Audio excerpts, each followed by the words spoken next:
Jeff Souter stole your hat or you stole his jacket?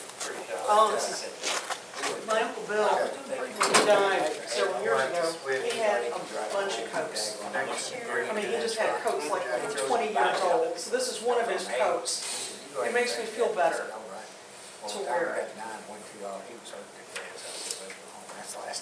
I miss that old crotchety man. I do too, and I don't even know it. That's the truth, isn't it?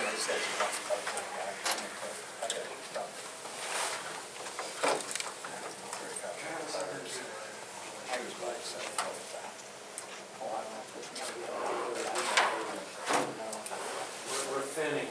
We're thinning. It just keeps going farther back. It keeps going back. Cover up the spot. I was gonna say, Travis, sitting behind me is not gonna hide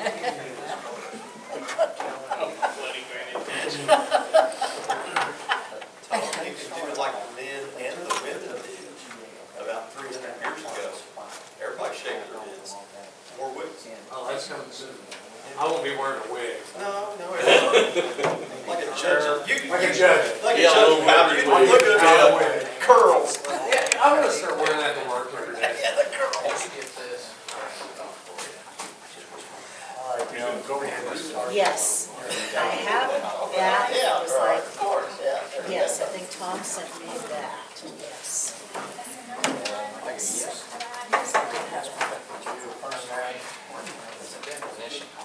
Oh, that was somebody was asking about that met together thing. Oh, yeah, I did. I got it back. Okay.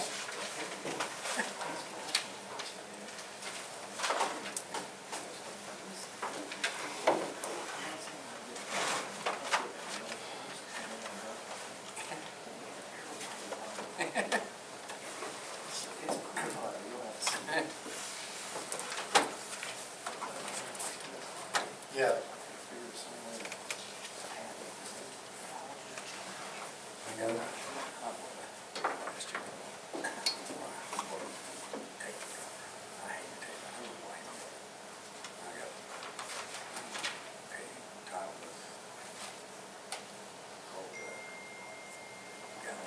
All right, thanks. Well, it's 7 o'clock. If we want to please stand, Danielle Walker will have a pledge and Jeremy Conlon will follow up that prayer.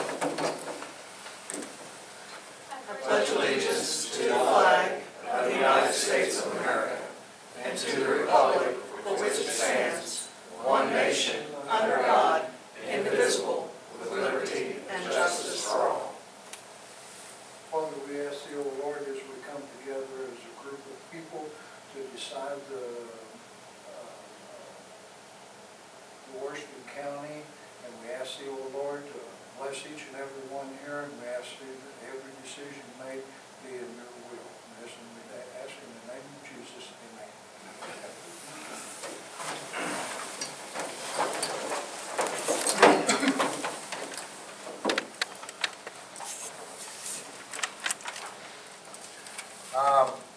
We have roll call. Thank you. I got an email from Adam DeFord today saying he would be absent, or late at best, but probably absent, and Scott Mahler appears to be the other one not present. Okay.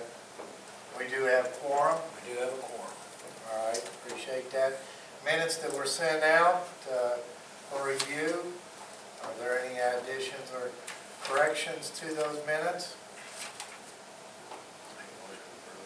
All right, Phil Marshall has made a motion to approve.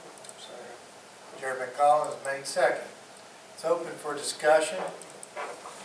Seeing none, we'll take it to a vote. All in favor, signify by saying aye. Aye. All opposed, same. Motion carried. Mark, could you grab those and pass them down?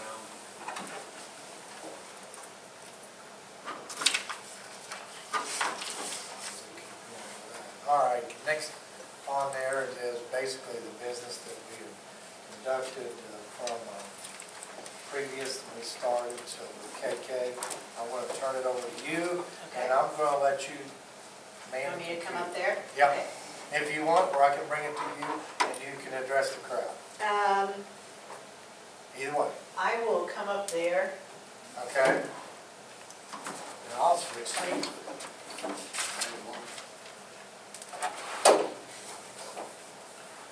I have to find your driver. Oh, that's fine. I think I've got it memorized, so we're good. Let's see.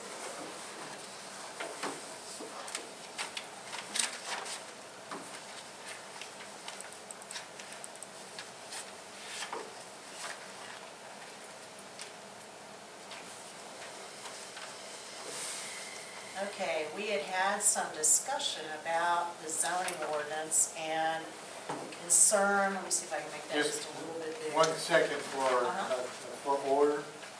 Can BZA go ahead and open your meeting too? Yeah, I can do that. I guess we'd like to open the meeting of the Washington County Board of Zoning Appeals. We don't have quorum. Okay, but just have it open. Okay, that's, okay.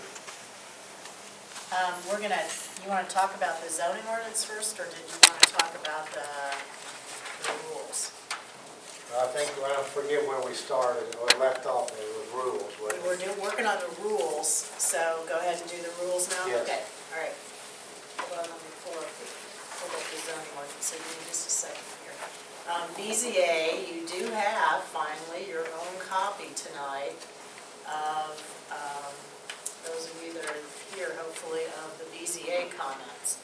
And while I'm pulling up the rules of procedure that we were on last time, one of the questions I had, one of the things I found really interesting was how different the Plan Commission rules and the BZA rules were. Were they done by totally different groups? Yes.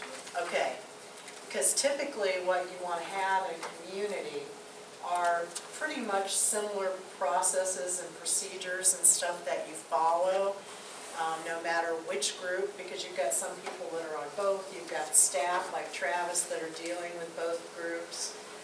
You've got applicants, attorneys, developers that may appear before both groups.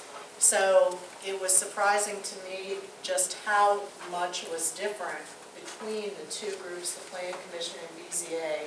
And some of it's little things like what the order of business is at a meeting and so forth.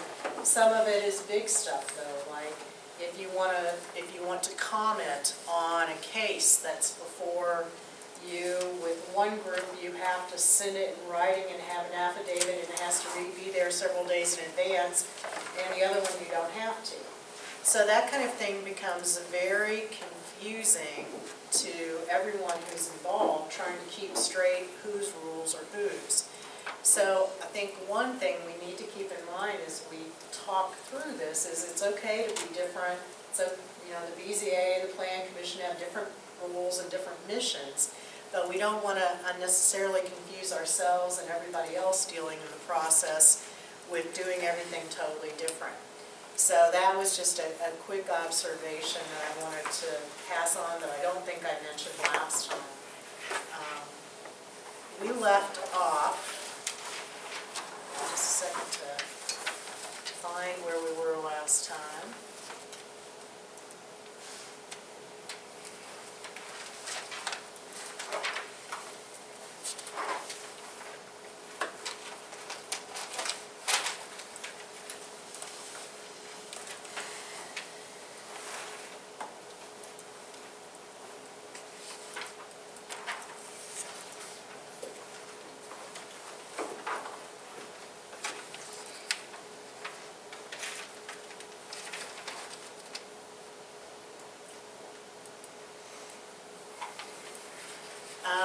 Okay, BZA, now who's on BZA?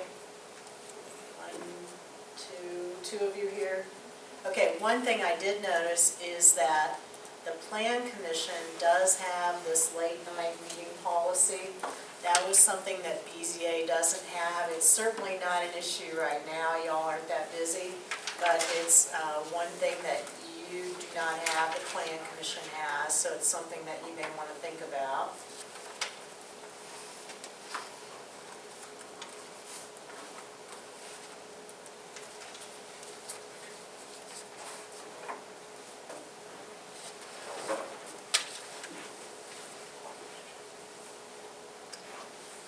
One of the other things is when we look at the order of business, it's just, again, really different between the BZA and the Plan Commission. And what I would suggest is that we try to have the same things for both meetings. And if you think about things, if we look at things like communications or committee reports, honestly, nobody cares about that but us. So that's the kind of thing that you might want to put at the end of the meeting instead of earlier in the meeting, and up at the beginning of the meeting do the actual cases that you have pending before you. So that would be one thing that I would say, and that you'll find in both the BZA and the Plan Commission, is the same kind of order of things that's recommended.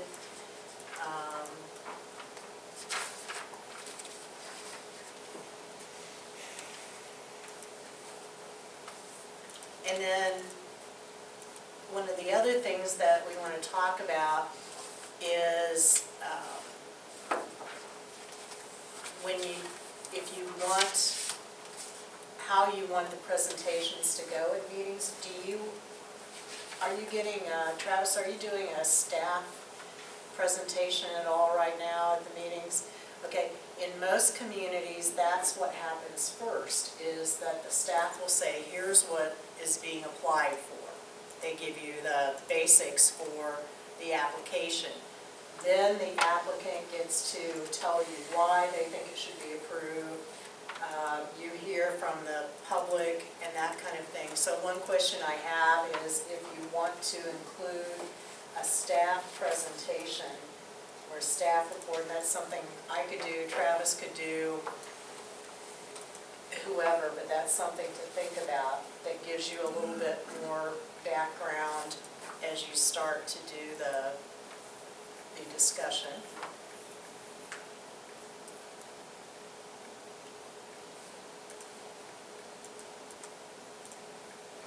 In that staff presentation, he should give us information such as, and I know we're talking about, but his information ought to be, we went and we checked the setback distances are correct, you know, that the score sheet is correct, you know, those type of things. It might be that, you know, we've talked to, you know, that there are some serious drainage issues on this site, or this site has a history of flooding. It might be that the property next door was rezoned 2 years ago. It might be all kinds of background information that would go with that. And the other thing that you'd want to address is that the state law has criteria for rezonings and also has criteria for variances. And so that staff presentation ought to hit on all those criterias for the rezoning and for the variances as part of that also. And that kind of helps you focus in on what you guys should be looking at per state law when you make those decisions. And then the other thing would be to remind you of which issues they may or may not meet with your local ordinances. Like if you're looking at a CAFO application and, you know, Travis says, okay, here's the one we have an issue with, this piece right here, whether it's a setback or whatever it is that we have some issues with. So to kind of point out the problem pieces, to give you a heads up on what those might be, to give you a reminder of what the state criteria, law criteria is, and to also just give you some background on other relevant issues related to the site. Okay. I'm still trying to figure out where we stopped. I thought I had it marked in here, and I'm not used to David's computer, so bear with me as I was scrolling down.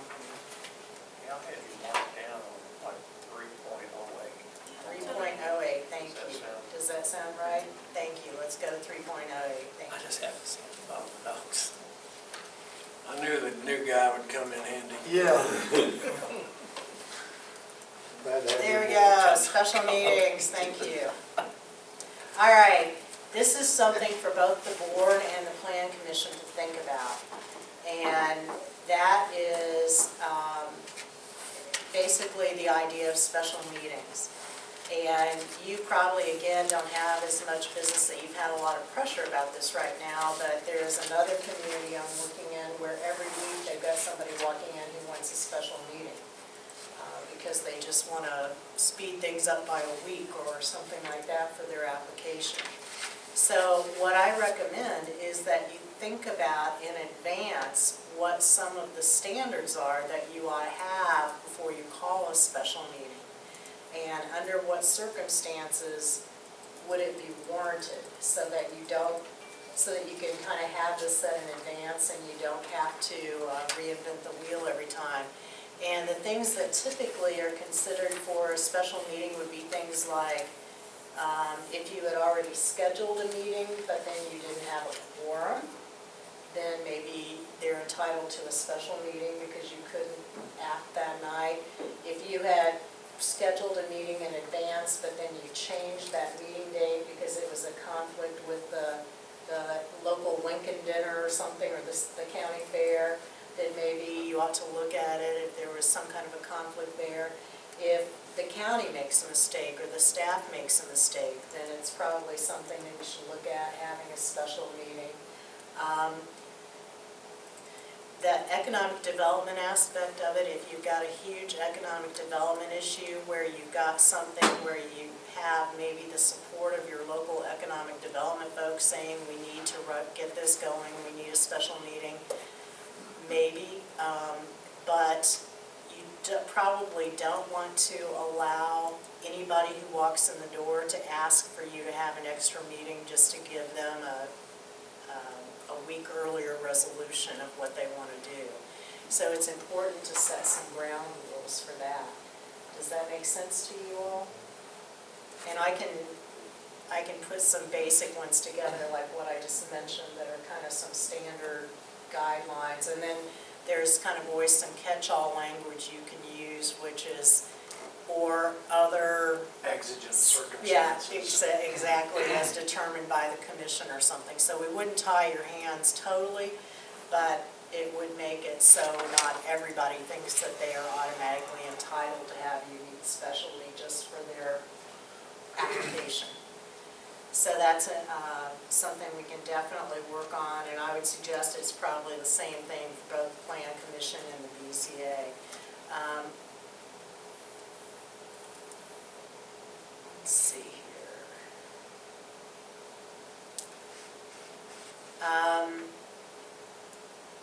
There is nothing in your rules of procedure right now about recesses during a meeting. That is something that can easily be fixed with a paragraph in each set of rules, just saying during the recess, it's a formal break, and that is something where you're not supposed to be talking about a case with an applicant or the public. Just to kind of cross your T's and dot your I's on that. So 3.10, I would recommend that we include that. Applications and case numbers, that kind of thing was in pretty good shape. Conduct of hearing, pretty good shape there. One thing I want to talk about in presentations is to actually go a little bit further. You require with the Plan Commission that the applicant's representative or the applicant be there. BZA does not require that exactly. And so I think we need to make sure that we clarify that in the BZA's. I would think that you would want someone there representing a case and would not want to act on it unless someone's present. And then I would recommend that we go ahead and say that if no one is there, the petition can be tabled until the following regularly scheduled meeting, or it could be dismissed at the discretion of the commission. So I think we need to go ahead and add, okay, if nobody shows up, here's what you do kind of thing. Give you a choice on that. And then one thing I want to talk about too is the importance of making sure that we understand, if you look at number 3, that it's the applicant who's supposed to give you all the information necessary, and it should not be you guys that are trying to justify the case or lead the witness, if you will. And so we need to make sure that the applicant addresses all the criteria that are required by state law or local law. And that's something that can be done with application forms, like for a rezoning application, we could actually list those 5 criteria that are in the state law and make sure that that's addressed. But we need to let them know what their responsibility is. And again, it would be the same for Plan Commission and BZA, just different criteria depending on what you're looking So at. should that be in a form? It should definitely be on a So form, they can come in and they can get that form? absolutely, So yeah. then what information you need? Yeah, I would say, and that's something that I could work with Travis on, is like for a rezoning application, we could have a little checklist and then this application form that has these 5 criteria on it, for example, that they would have to address. And for a variance, the same thing, you know, please, you have to address these criteria. And I can put some explanation on there so that if they get it, they're not totally lost as to what they're supposed to be doing. But I think we want to, again, try to stick to that as close as we can. Okay.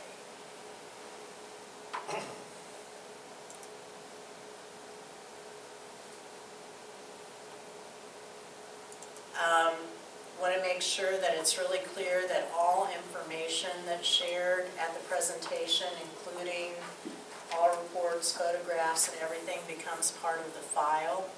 And that would not just be anything the applicant brings forward. It would also be if neighbors come in with pictures or evidence, if you will, that kind of thing needs to become part of the file too. So that's what number 6 is talking about there. So is that somebody that's going to test it, the other side's one?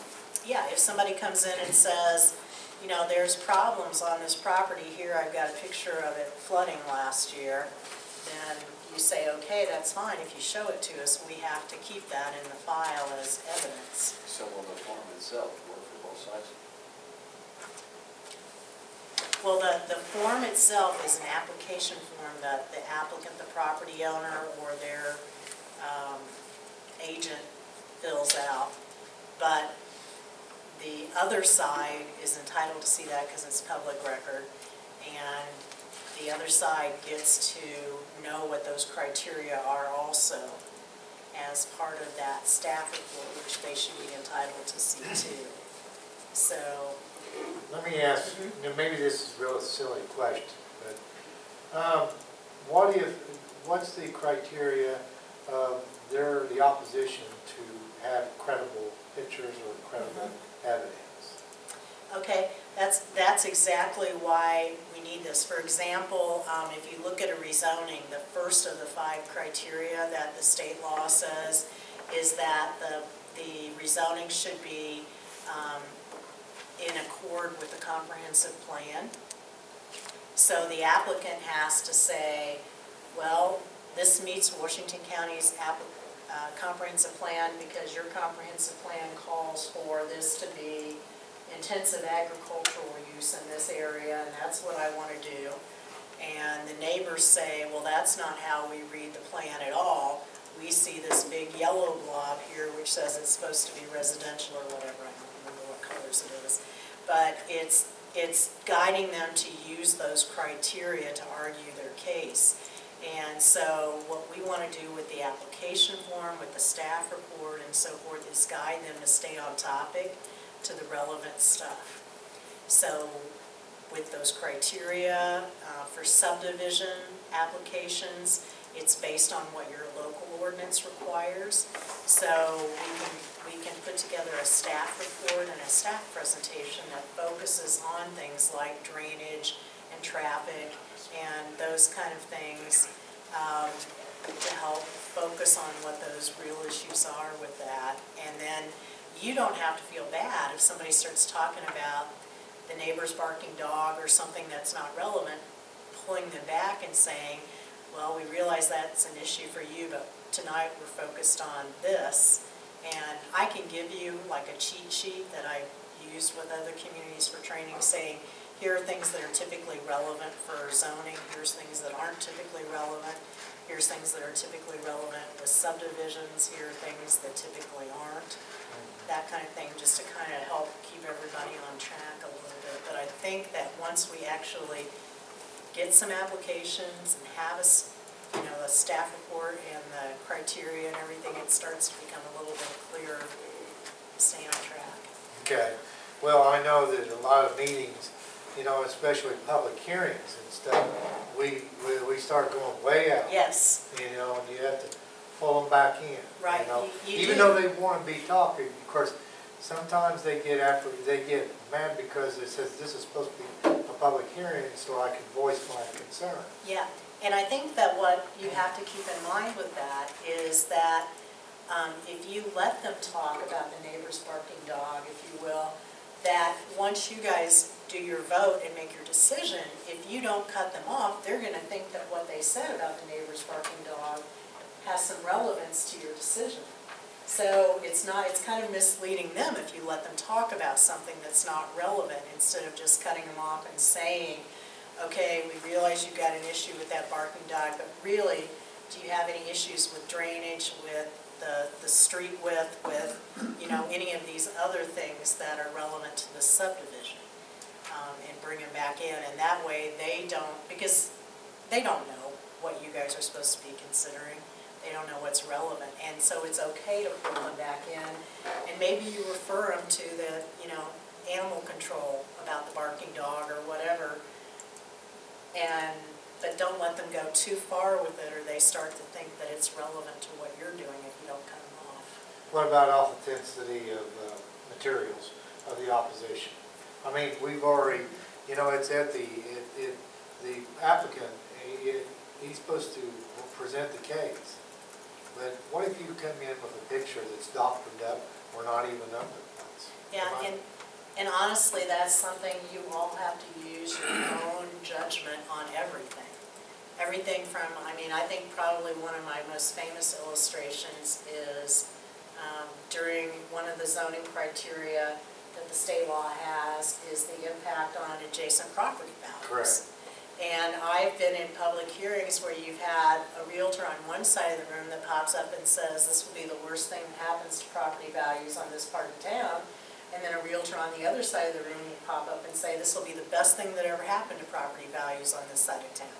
So if you're the plan commission, what do you do when you have that kind of a situation? Well, you either continue the meeting and have somebody go off and do some appraisals and stuff, or you just use your best judgment as to, with your experience, your history in the community, with the reputation of the people that are speaking, what makes the most sense. So it's often a judgment call that you guys have. We try to steer them on topic as much as we can, but a lot of it is going to be a judgment call. So realtors are just as bad as attorneys? Is that what you're saying? Yes. Two realtors disagreeing, that never happens. No, but I've seen that happen many times, so yeah. Okay. Let's see.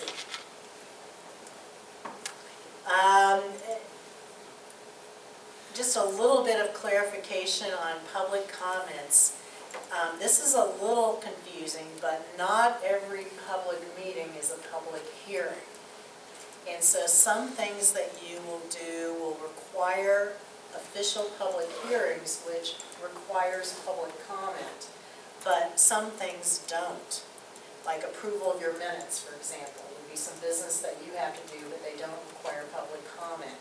Or reports from committees or things like that don't require public comment, but a rezoning application does require public comment. So they're going to be organized on your agenda by public hearing or not public hearing, but you're going to need to think about whether you want to allow public comments other times at meetings.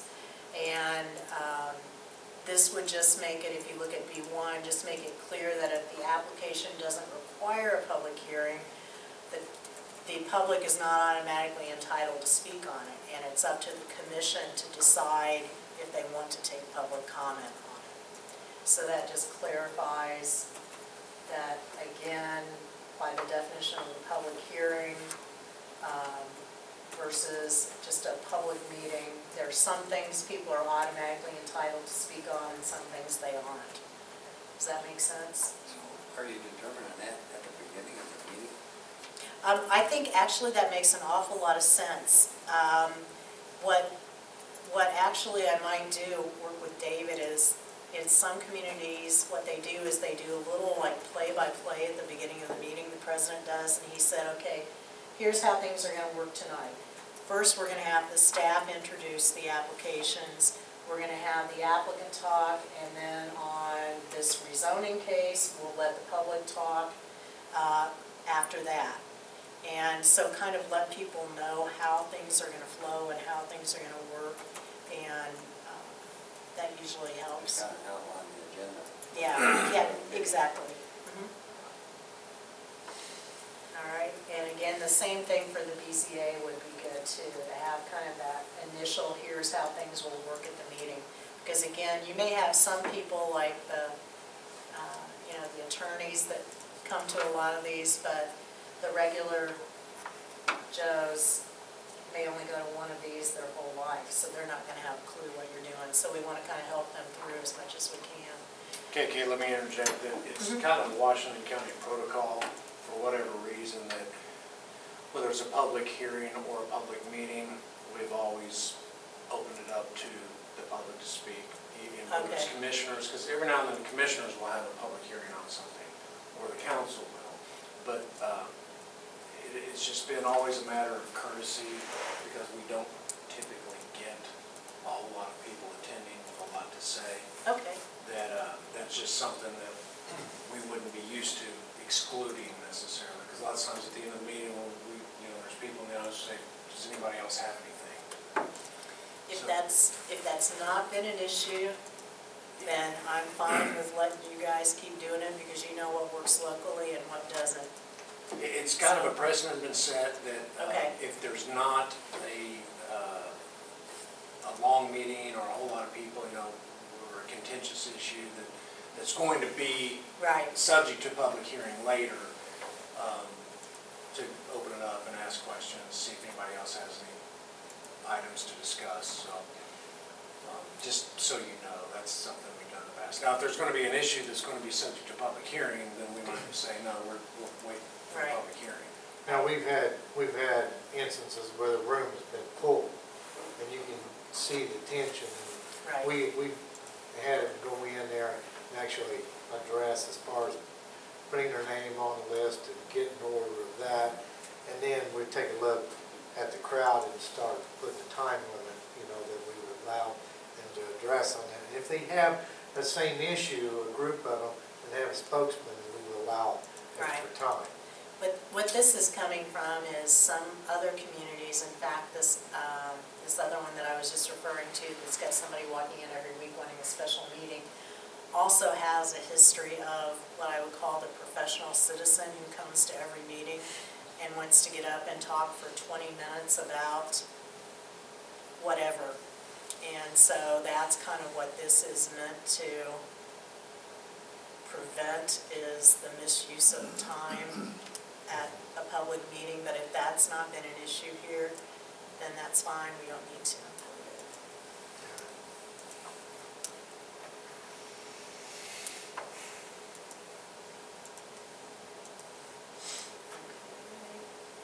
That all makes sense. The time limits, one of the things that I want to point out here is the difference again between the Plan Commission and the BZA. It probably would make a lot of sense if you guys would both use the same time limits, just so everybody gets used to it. I think the BZA is 20 minutes and the Plan Commission is 15 minutes, and it's not a big deal, but I think for staff, for both, those of you that serve on both, it would just make a lot more sense to have them uniform. So we can try to bring that in line.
Right, and that's, I can't remember offhand, BZA was slightly different than that. 3 minutes is actually an awful lot of time, surprisingly, when somebody's saying something, particularly if it's been said before. And one thing that I would encourage David to do is, as the president, if people start repeating themselves, say, okay, we understand that you think drainage is an issue, and is there anything else you want to say? Or you might say, okay, we've heard drainage is an issue from 10 of you already. Anybody else in the audience who agrees that drainage is an issue, so that they don't have to repeat it? Is that? In a public hearing, and I don't know what the format would be, but is there a number? If you had so many protesters coming in, and say you got 100, do you have to listen to all 100? Because they're all saying the same thing. Yeah, that's Everybody's going to think a different view. right.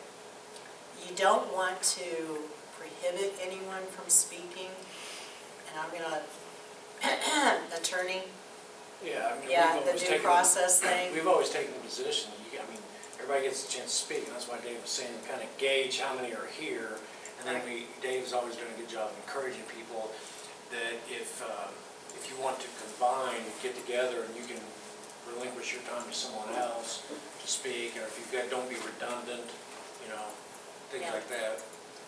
The only thing I can say that I've seen done sometimes in those circumstances is like what I just said, if there are 100 people in the room and you've already had 20 that talked about drainage, and you say, okay, how many of the rest of you think drainage is an issue, and you get, 30 more hands that go up, then you can say, okay, I think we've established that the neighborhood thinks drainage is an issue, and if you've got something else to say, come on forward, and so you may be able to manage it a little bit that way sometimes. Well, the worst thing about it, you want to look at deposition in there as far as trying to gauge it instead of manipulating it, Yeah, the aspect of it. That's the fine line I see as far as doing it. it's definitely tricky. There's no doubt about that.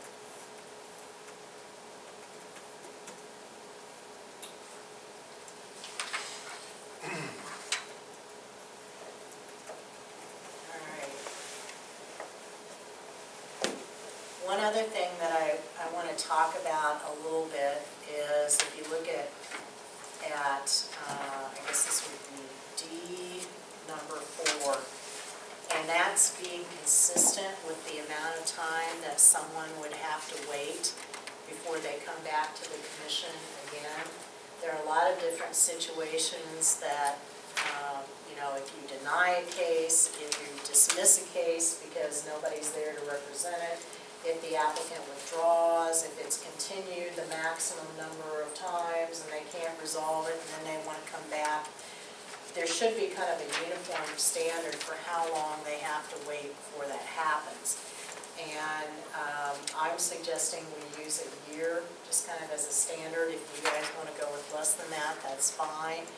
But it should be kind of a standard amount of time. And the reason that we do this is that there is a game that is sometimes played in other places by developers.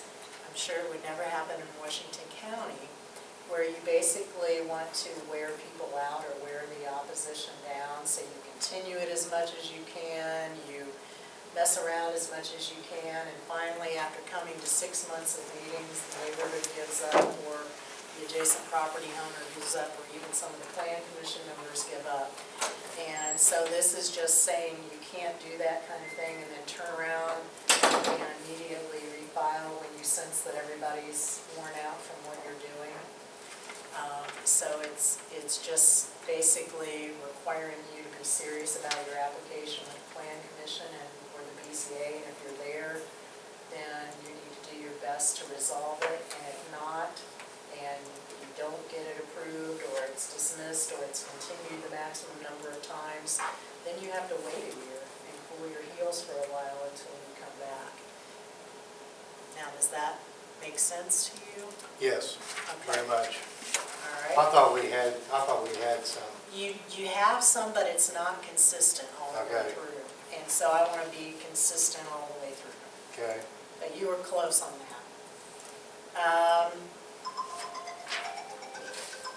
The other thing that is, we're almost through this, is I would like to add a section to both the BZA and the Plan Commission on ethics. That's something that a lot of the rules of procedure have. And one thing that we talked about last time, there's a few changes to the state law that happened in 2011. One of them is that conflict of interest is no longer just financial conflict of interest. It also has to do with if you can't be objective to someone. That applies to the BZA as well. So that is something universal there. And then the other thing is the idea of ex parte contact. And that's something the Board of Zoning Appeals is prohibited by state law from having discussions about a case outside of the public meeting. The Plan Commission is not. So the Plan Commission needs to think about whether you want to have those discussions outside of public meetings with people about cases that come before you, or as a group decide we're not going to do that, and we're going to require all that interaction at the public hearing. And communities have gone both ways in Indiana, but it's usually helpful to have a consistent policy. I tend to think it's a good idea to make it all happen in the public hearing so that all of you are hearing the same thing from everyone. So my recommendation is that the Plan Commission voluntarily not engage in this ex parte contact discussion with people about cases outside the meeting. But BZA is already held to that standard by state law, Plan Commission is not. So that is a big decision for Plan Commission to make as to whether you want to add a new section to discuss that or not. And it's, I didn't realize, I thought both were permitted.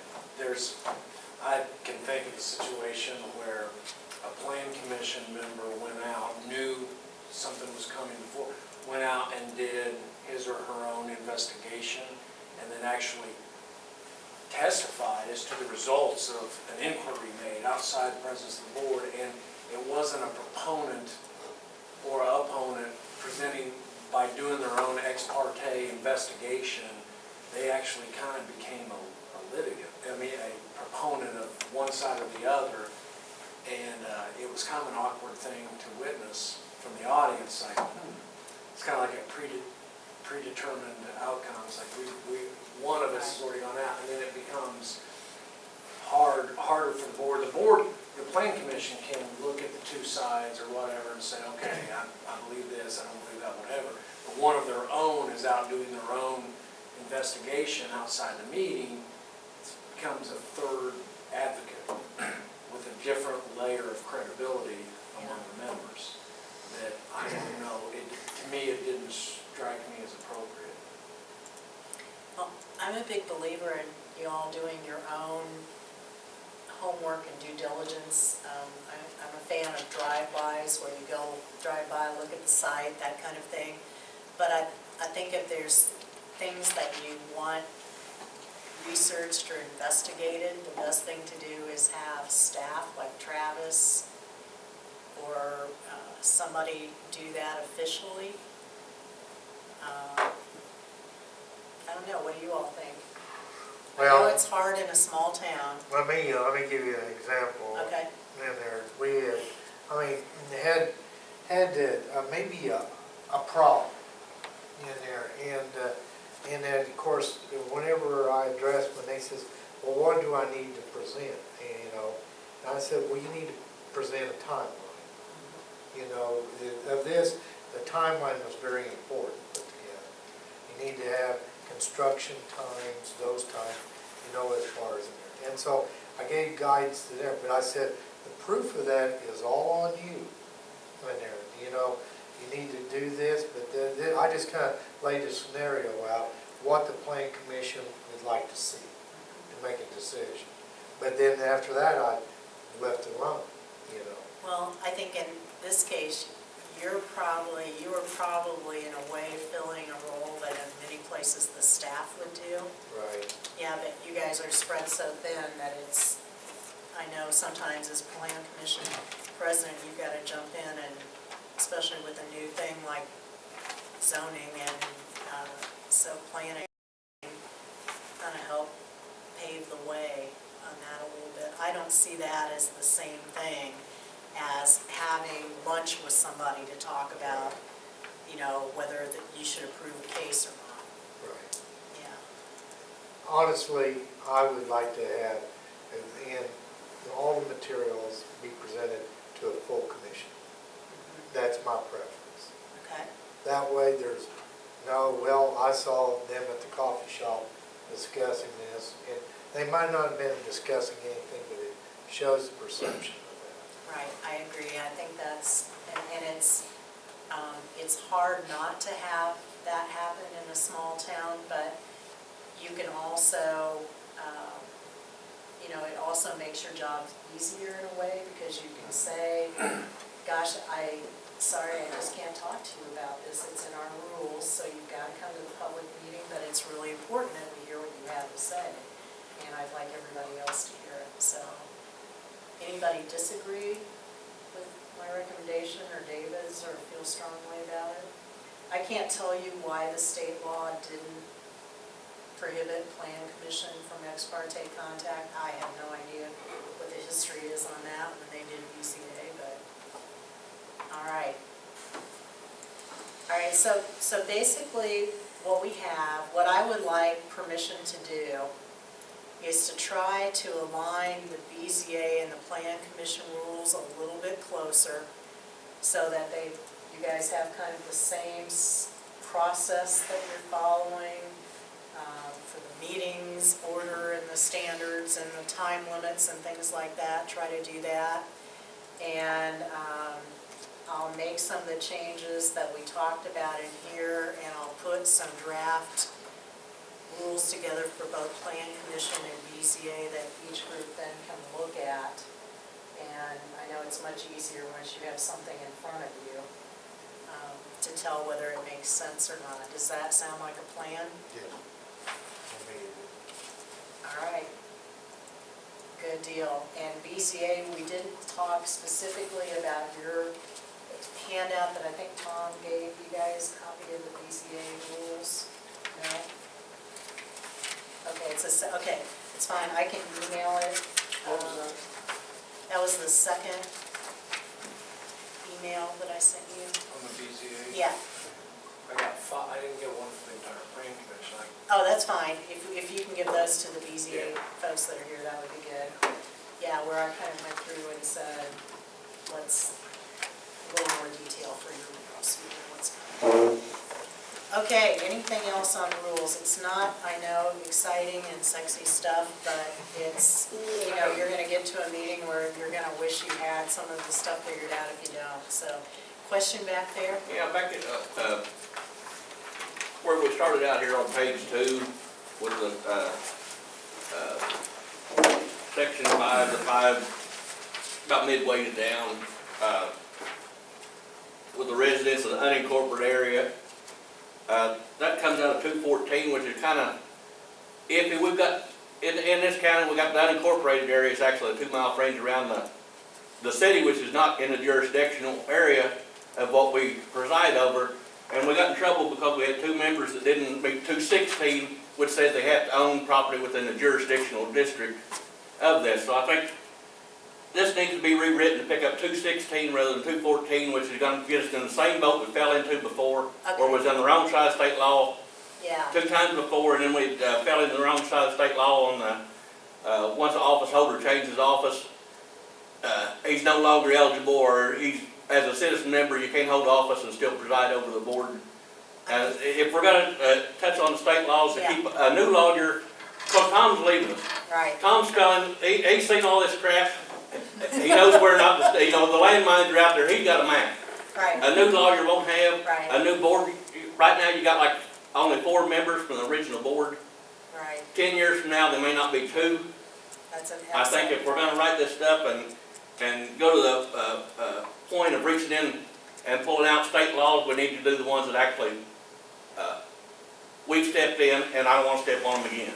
Yeah, that sounds good. I know that I had asked, we talked last time about the ordinance that was adopted to form the plan commission that set forth the appointments and that kind of thing, and I do need to get a copy of that from one of you guys so that we can make sure that that's in line. So thanks for reminding me of that. We do need to do that. Okay, anything else on rules? Do you want to move on to zoning ordinance or? Yes. Okay. Let's go ahead then.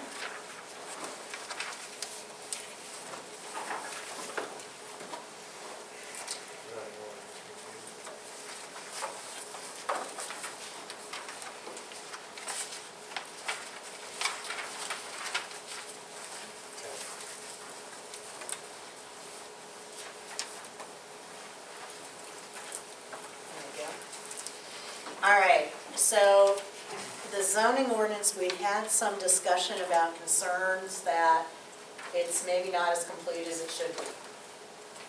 And so what I thought the first thing and maybe the easiest thing would be to do as we looked at that is to kind of tell you what the basic pieces are typically that are found in a zoning ordinance, and then basically show you whether you guys have that piece or not.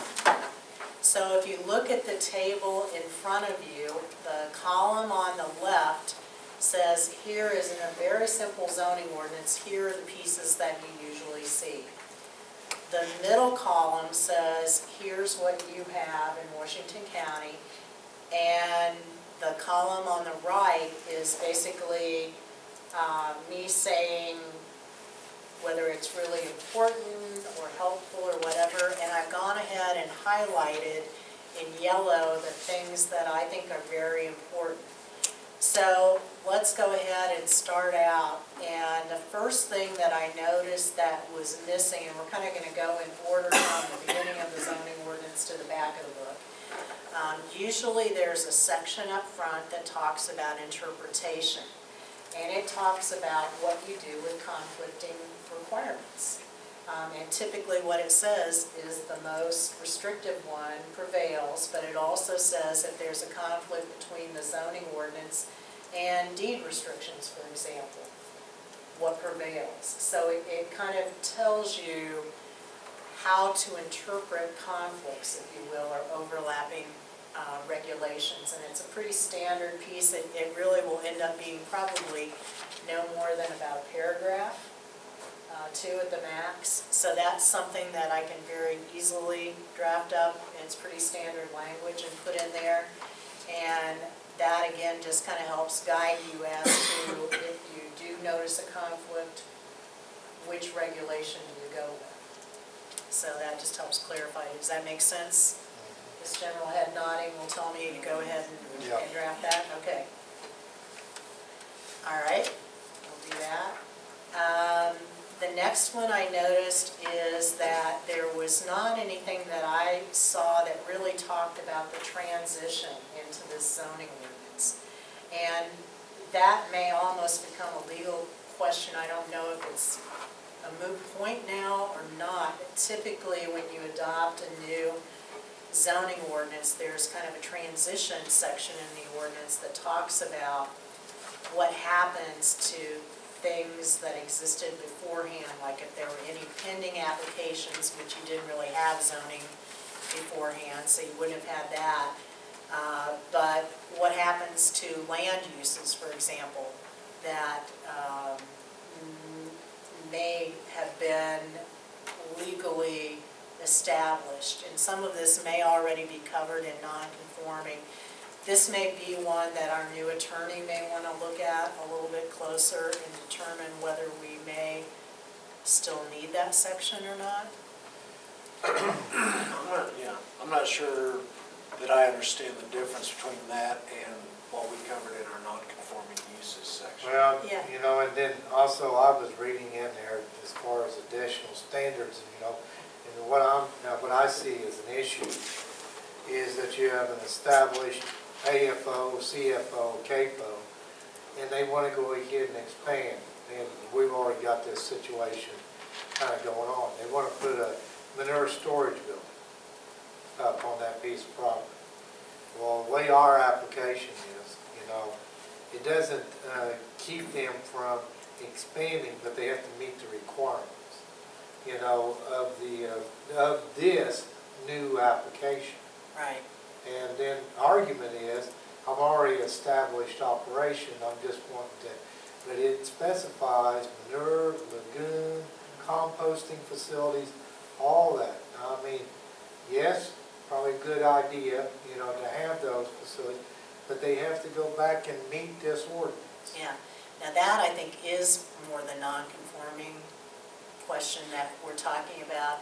Here, it's more like if, and again, it's because you haven't had zoning before, maybe we don't need this at all, but I am not enough of a legal expert to know if there's some exposure that it would cause you not to have this. What I can do is, like, give you the typical language. I see no reason not to adopt it just in case, just because we can't think of a scenario that falls under it. I guess it doesn't hurt to proceed with the typical language, Yeah, okay, I can do that. whatever that is. As long as it doesn't create confusion with our non-conforming use Right. section. Now, it's typically a separate, and if I had an example to show you right now, it would probably make more sense. So I can just send you and send whoever wears the attorney's Or hat. just bring it. Yeah, or bring it, yeah. All right. The other thing that I like to put in ordinances, which is not super important, but it's more of a user-friendly thing, is kind of just a little section that says how you use this document. For example, when you see the word shall, it means that you absolutely have to do something. Or the format is laid out this way. So it's very short, kind of 1 or 2 paragraph explanatory thing. Frankly, it's not at the top of my list for fixes to your ordinance right now, because I think we have to fix some format and user-friendliness before we try to do that. So it's not one of the things that I think we have to do right now. The repealer, I don't think, let me say that. The repealer, I don't know that we, since we haven't had previous zoning ordinance, I don't think it's necessary, so it's okay that that's missing, I think. We're not repealing a previous zoning ordinance, so that's what that usually is, citing, the ordinance adopted. We had that issue with our subdivision code. Yeah. You should have, probably, if you've adopted a newer subdivision code, there should be a repealer on. Yeah, there were 5 active ones. Oh, okay. All right. I see why you're leaving. Okay. Effective date is really important that it be filled in. What we have right now in the zoning ordinance is the copy that I have does not have the date filled in.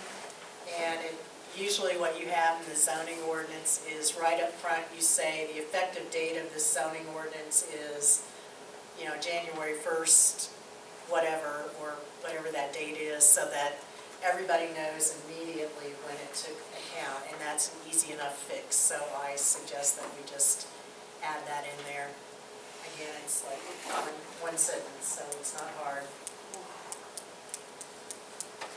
All right. I think our actual sign ordinance says it.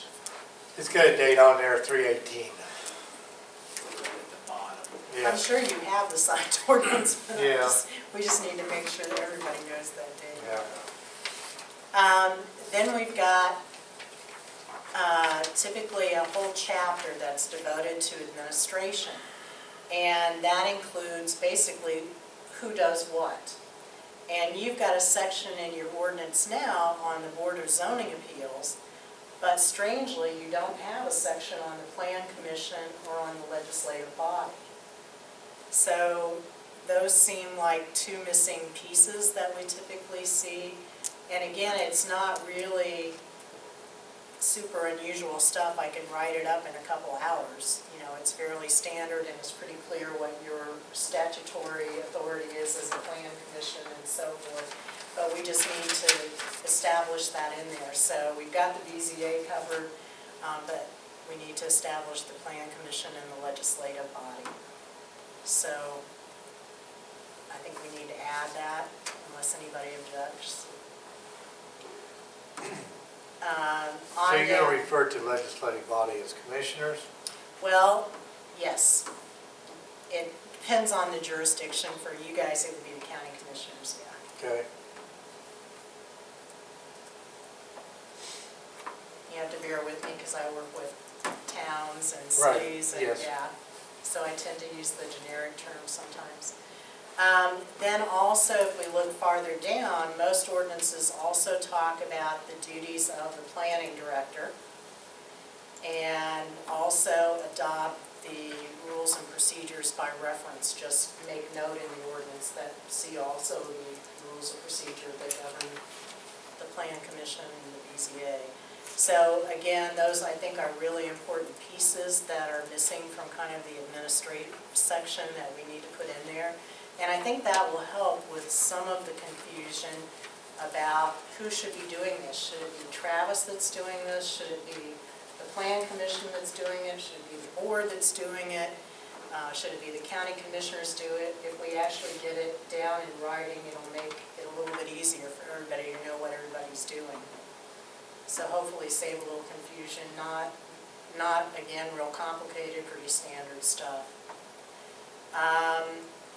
Then when we get to the non-conforming stuff, there are some general non-conforming regulations that are missing from the ordinance, and those are super important, especially when you have a new zoning ordinance where you've never had zoning before.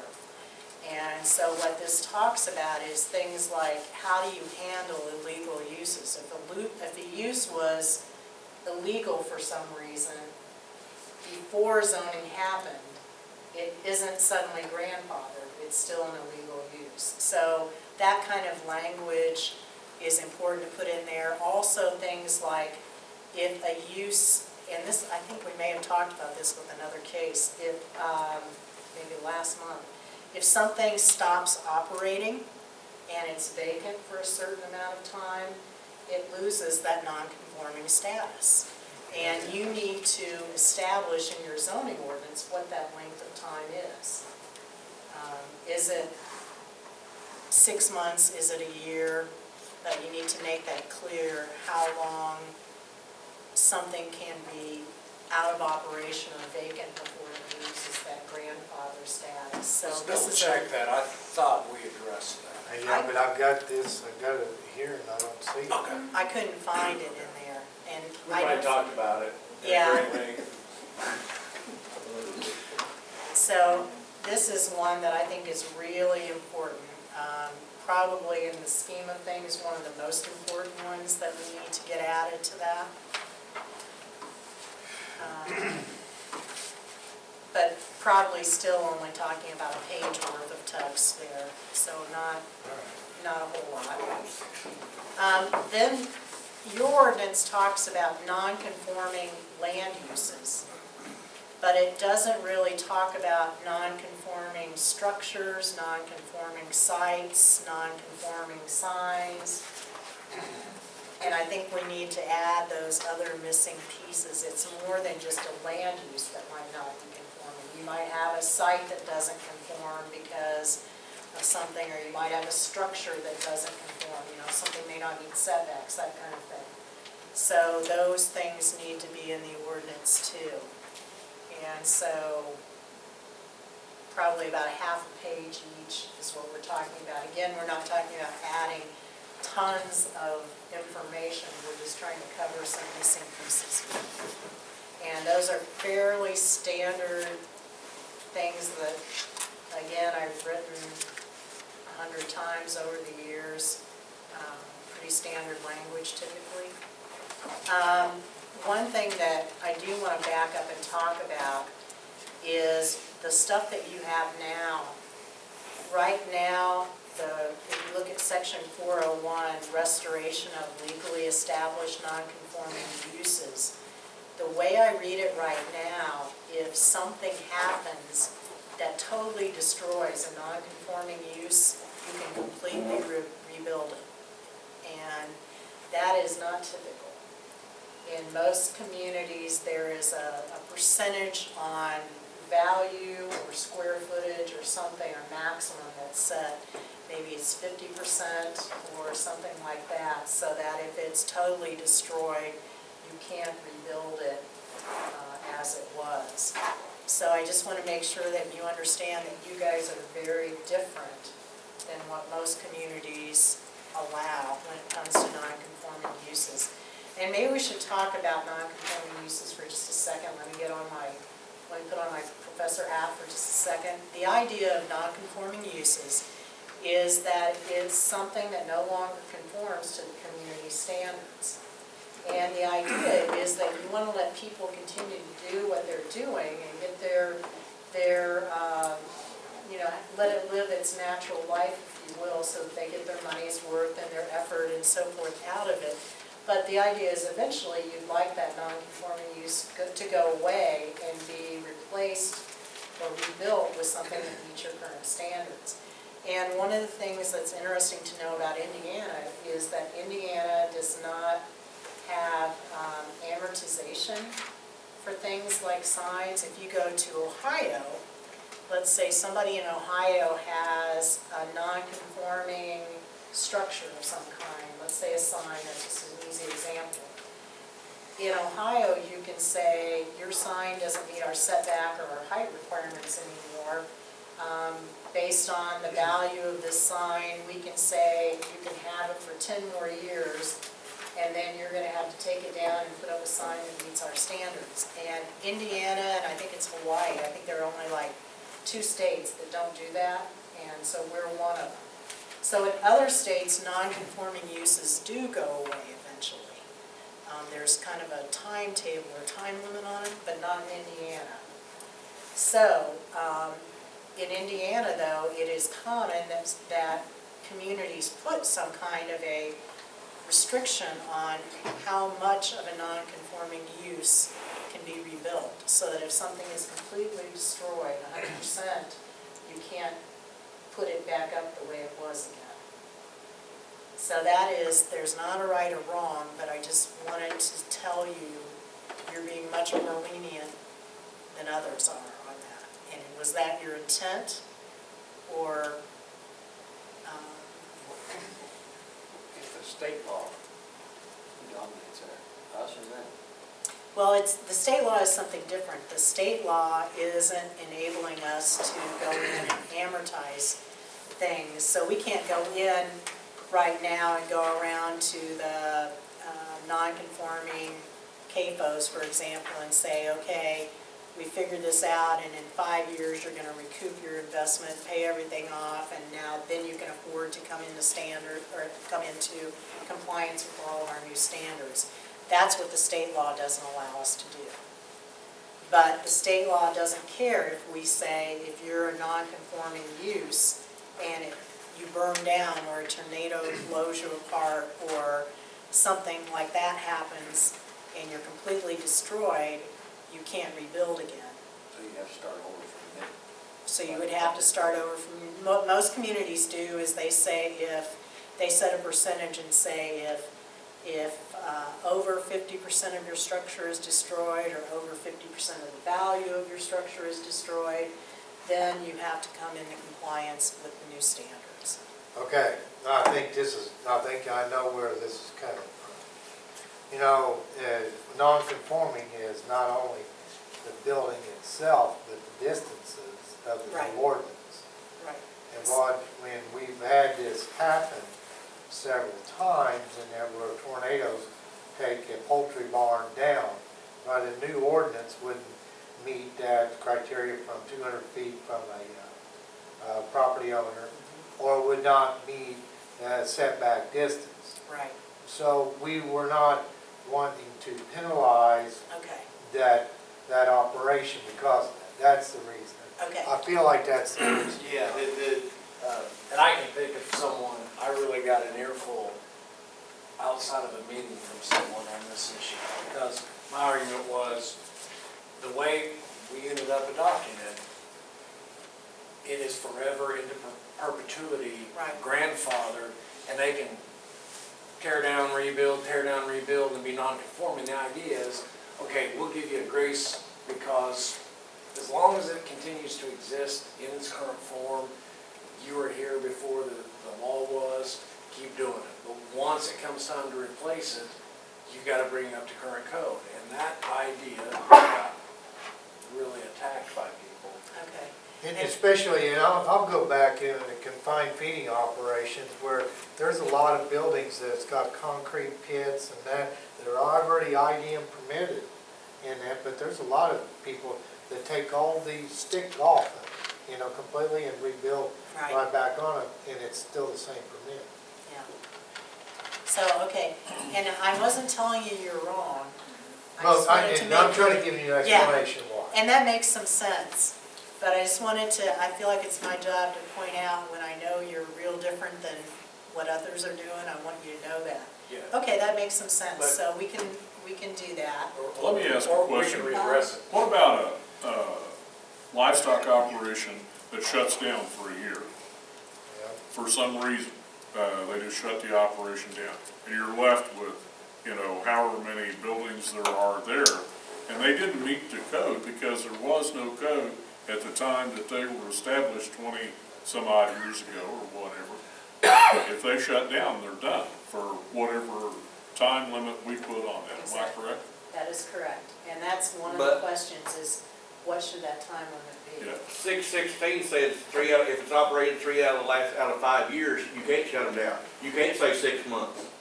You have to give them at least that 2-year period from the state law. Are you just talking about the CAFOs? For non-conforming agricultural use. Yeah, that's So different than. you can't say 6 months and we've got you. You have to follow the state law. They can wait up to 2 years. Because we talked about that before, what if the guy dies and until his family gets it straightened up, they have to close down the operation and start it back up. Whether you have the right to say, no, you can't open that poultry farm again. Right, and that's a good point there. The state law has different standards for ag uses than it does for other uses.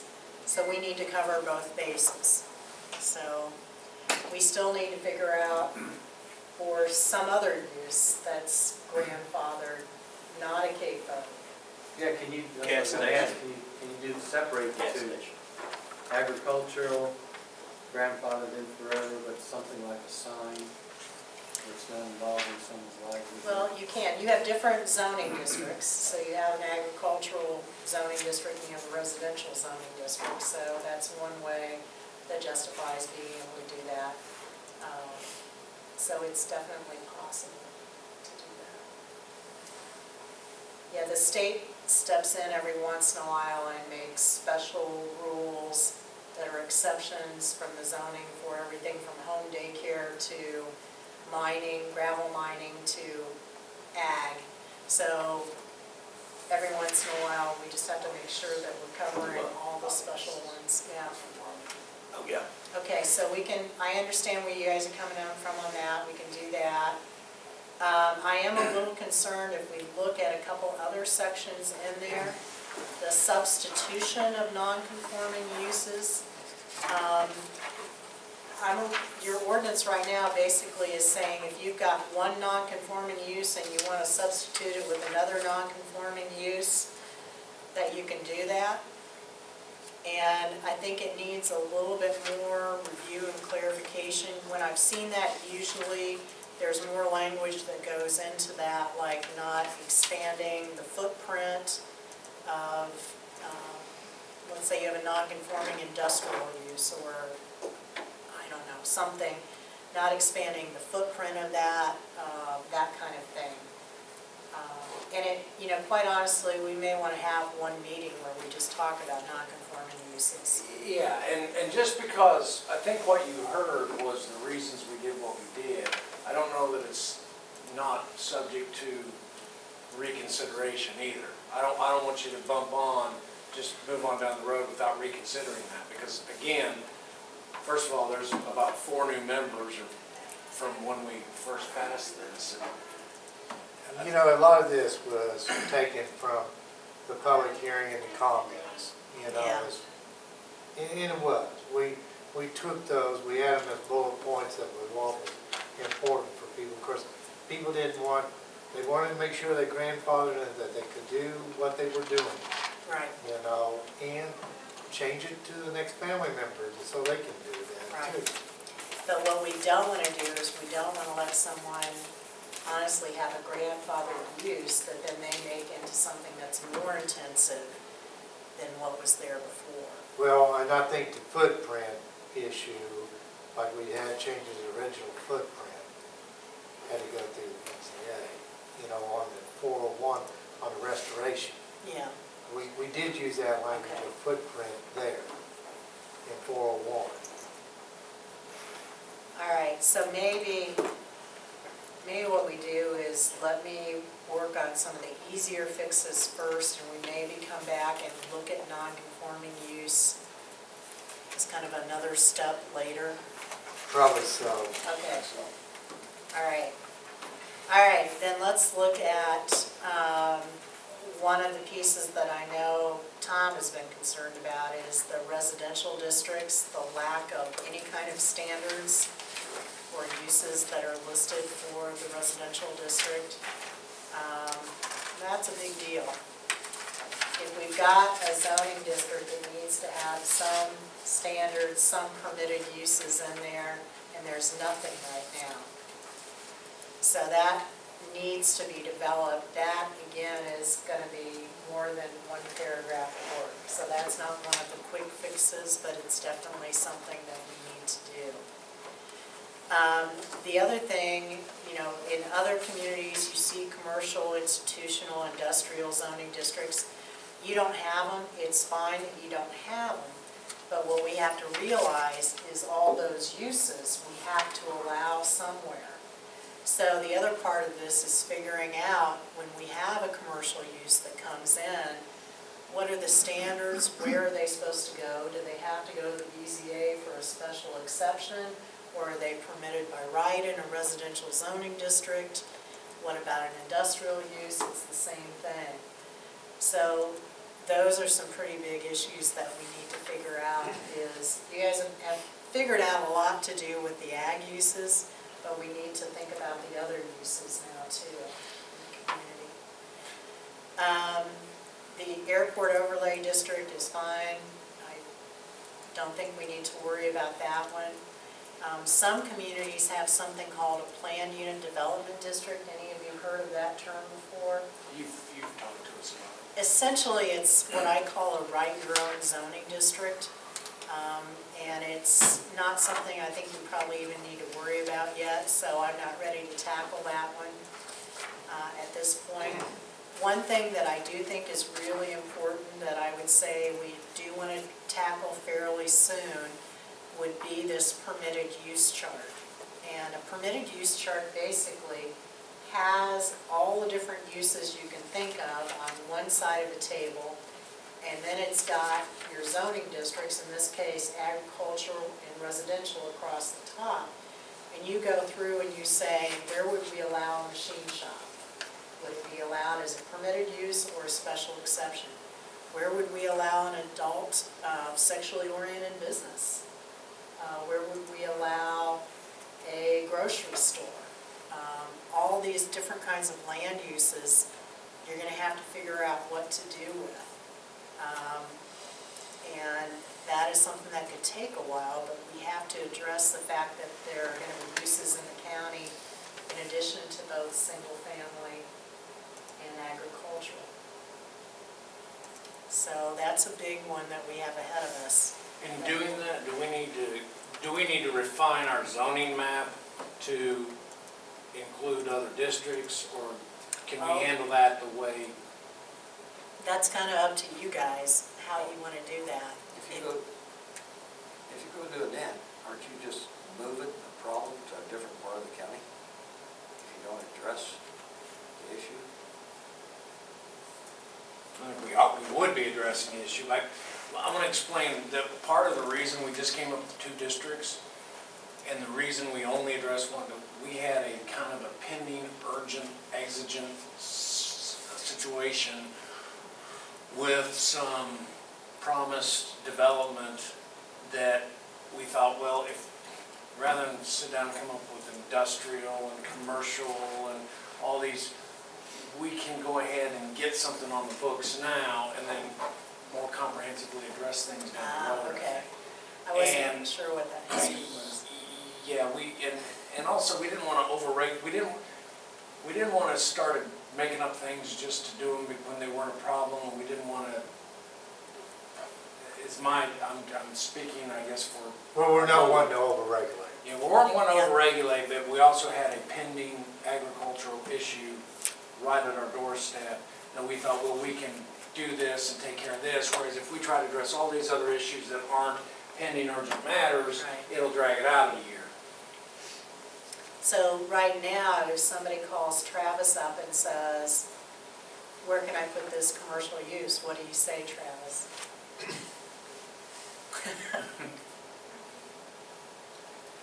Right now, just that it's going up to the state and Yeah, so there's no guidance for you at There's all? no guidance. Well, you know, you got a perfect example on West Washington School Road. You know, as far as where we were concerned at, I mean, there was nothing that bound them from putting the factory or facility up in there. But then it was opposed and it was taken to the state and it got halted because they didn't meet an industrial criteria. I think that's correct, isn't it?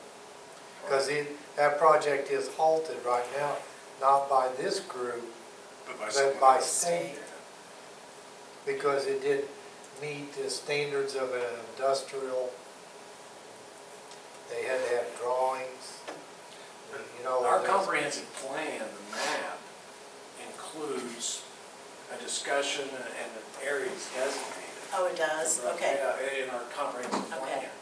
But our zoning ordinance didn't do that. See, I mean, if you took into this, well, we got permitted uses in there.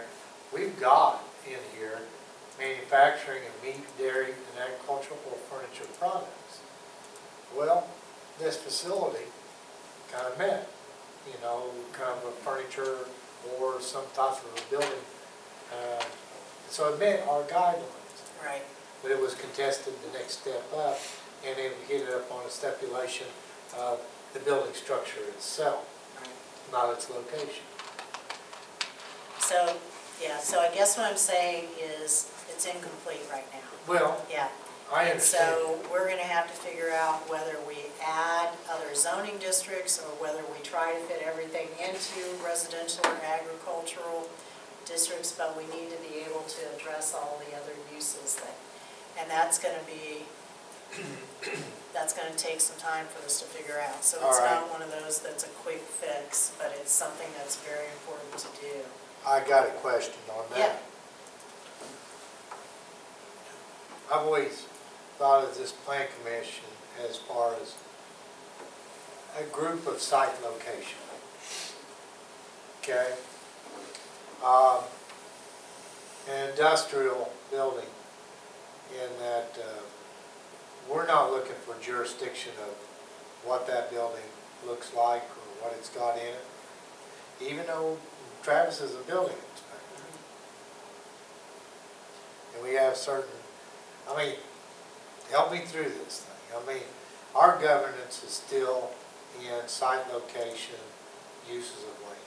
Right, so even if you have very few regulations, there are probably some regulations you're gonna wanna have, like to make sure that there's adequate parking for a commercial facility, for example. So you're probably gonna wanna have some parking standards in your ordinance to make sure that you don't have somebody parking on the county highways because there's not enough parking on site for the use. So even if you're not trying to regulate the appearance of the building or those kind of things, you're still going to probably need to look at how it functions with some of those kind of things. Does that Really make sense? setbacks more than And setbacks is part of that's that, the big one. yeah. Okay, Does that make sense? yeah, Yeah. So I'm not telling you you need to go out and have fancy landscape standards and that kind of thing, or No. colors for buildings, but there are some real basic things that have to do with how land use functions. but even if we had those standards, this facility might have been halted because they didn't meet the state building code standards for that particular use.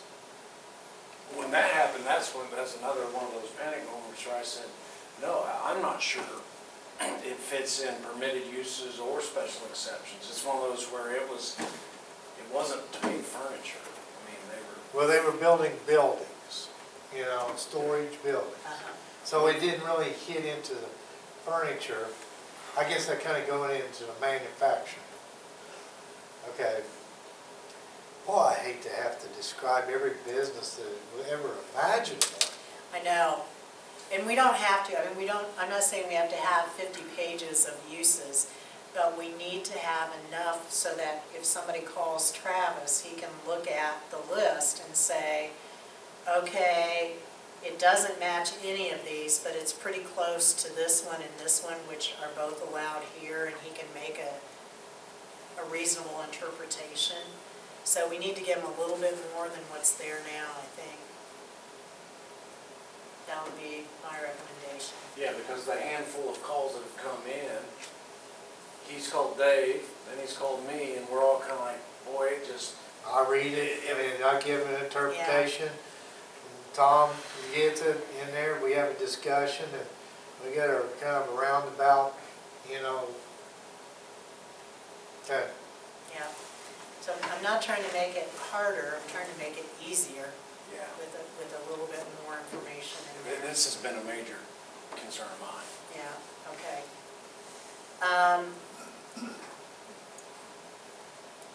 So we'll need to work on that. That again is something that will take some time, so it's not a quick fix.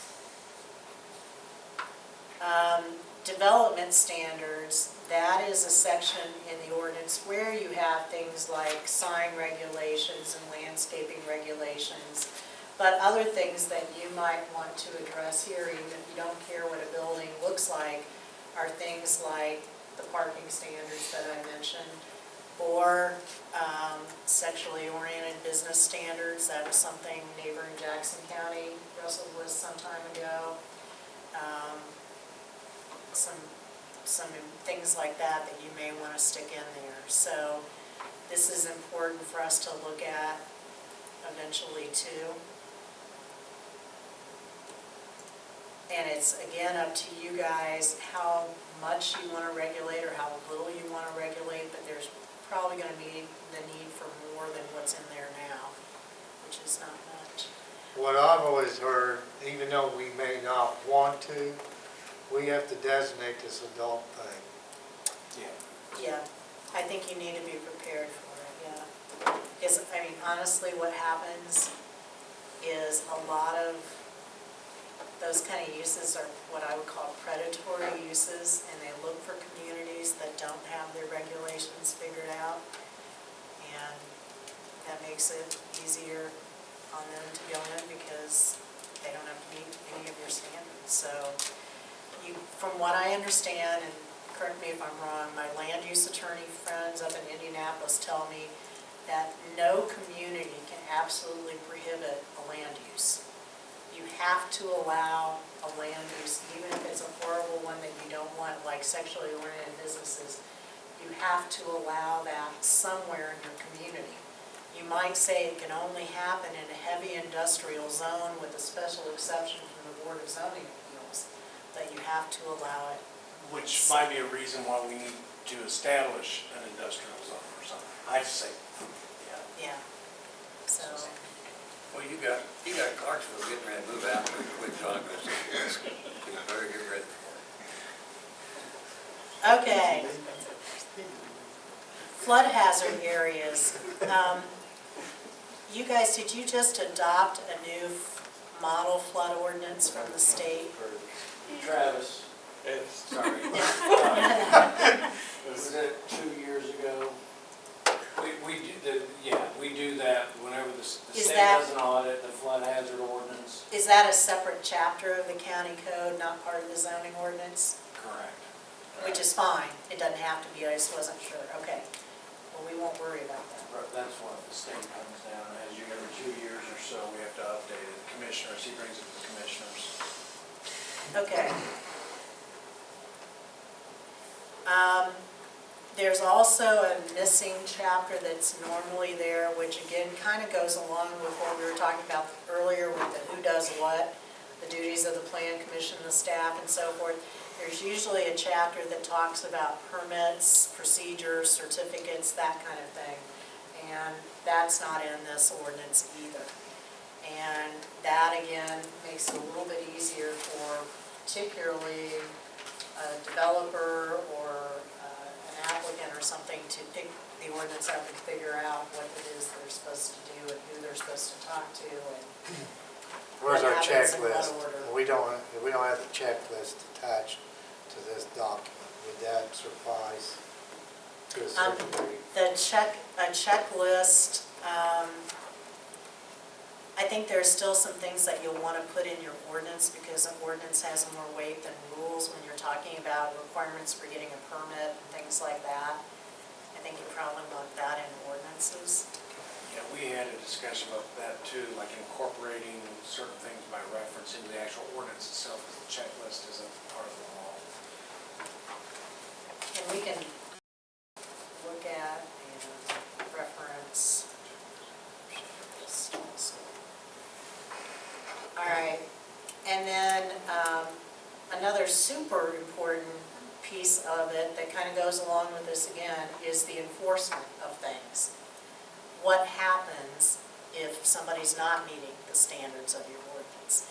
And right now, I think all it says with the CAFOs is the sheriff enforces it. But there needs to be more about the rest of the ordinance and what happens and what the process is and so forth that goes with that. Yeah, and those are things that, kind of stabbing in the dark without Right. experience. So those are things we really, I think, we've got to start. Yeah, so that's something that we need to put in there. And then you've got some definitions, and I think we just need to keep adding to those and tightening them up as we go along. That's going to be an ongoing thing. So if we look at your outline here, there are some things that I can easily put together before next month's meeting that fix a lot of these things with just a paragraph or two here or there. There are some things that are much bigger, like what do we do with the commercial and industrial uses and things like that that are going to take a little bit more work from us. So what I can do is before next month's meeting, I'll work on rules for both the Plan Commission and BZA, trying to see what we can do to get them more in conformance with each other. And then also work on some of these simpler fixes on the zoning ordinance so that you've got some draft language for some of these missing pieces in front of you next month. And then maybe we can talk about, I don't know if you want to do it tonight or next month, what we tackle next. Well, I'd like to if we've gone through there, I'd like to see if there's any other comments in there. We knew that we did not make a very complicated document by putting in residential, commercial, institutional. Those, our primary focus was on agricultural districts, Right. Especially CFOs, AFOs, CAFOs. We knew that going in. There was a lot of talk about rural residencies in there. We decided not to tackle it because it was adding a timeline and a lot of material that we weren't ready to handle. Because we'd already had one ordinance that had gone through for commissioners. It got rejected, back to us again, and then back through again. So, Yeah, I we know, were it kind was of a tired longer of it. process, yeah, I remember that. So, So, anyway, I would, and me speaking, I would like for you to clean up what you can clean up. Show the areas of deficiencies that we need to take care of, such as future ordinances with the, what we designated commercial, industrial, and look at this non-conforming. okay, I think that's, we're steps that we've got. I would say that, let's tackle, I would say, I can do these quick fixes.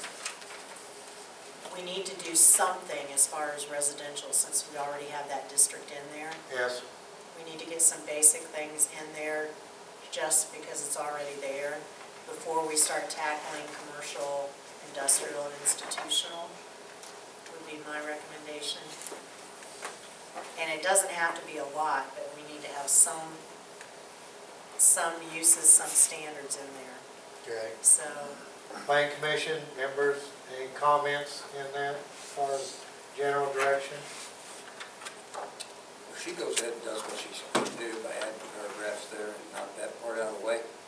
And then why don't we up or down with that next meeting and then go ahead and deal with residential at that meeting also and have some ideas. Well, one other thing, for an exercise while we're out amongst our community in there, I'd like to see everybody to take a look at these permitted uses that are established in 700 and think of anything else that you can think to be put in those permitted uses. In 701.1, yes. I got a question. Okay, back to the, you have to have a place somewhere in the county, let's say for adult entertainment or whatever. What about if you designate this, like the industrial park in the city of Salem?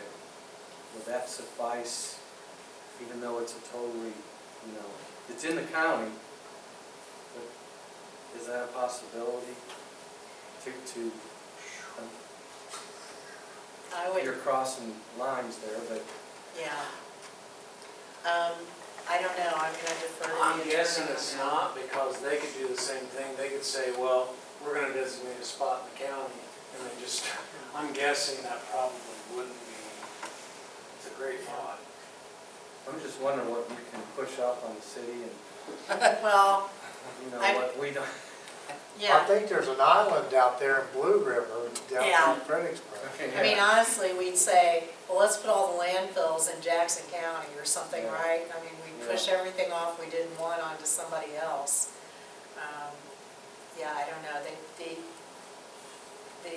big land use attorneys I've worked with have never let me get away with that before, let's just say that. Because I will tell you, pretty much every community I go in has certain uses that we call NIMBYs or LULUs, not in my backyard, or locally unwanted land use, that's a LULU. And they're the sexually oriented businesses, they're the landfills, they're, all those things that make the people come out in droves. And there's always one or two of those that a community wants to just prohibit, and I'm always told I can't do it. So we have to find some place to put them. Well, has the city already addressed that in their plan? I'm just wondering if by the county, if there is a place in the county where they've addressed it already, why would we have to in a situation like that? We're both, it seems kind of crazy that both plan commissions are designating two different spots for the same thing. Yeah, I see what you're saying. What about if it lands like in the city building annex area, past the city limits? That was the same thing I was thinking Right. before John said it, that We can try it. I mean, a lot of it comes down to if you get challenged, how comfortable is whoever's wearing that hat defending your ordinance. It's not gonna be me that's doing it, so. Because if you lose,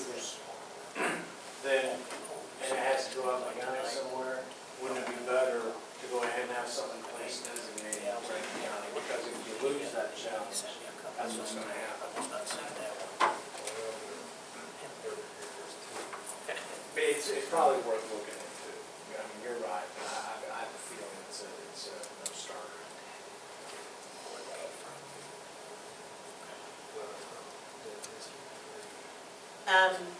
In response to the request that we start working on residential next month, honestly don't know if I'm gonna have time to get this stuff drafted, rules, kind of work together and start on residential before next month. Well, I'd rather see you get the documents cleaned up. Yeah.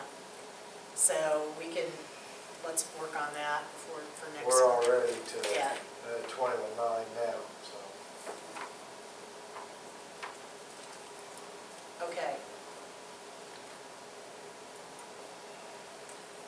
Okay? Yeah, I'm good. I think I know what I'm gonna do, and if I've got questions, I'll shoot you an email in the meantime or something. All right, and Mark Clark's gonna be coming on board and Tommy will help him out. Is that, Well, yeah, I'm not saying that right now, but that's gonna be our next order of business. Okay. In there, I wanted to bring that up. correct, yeah.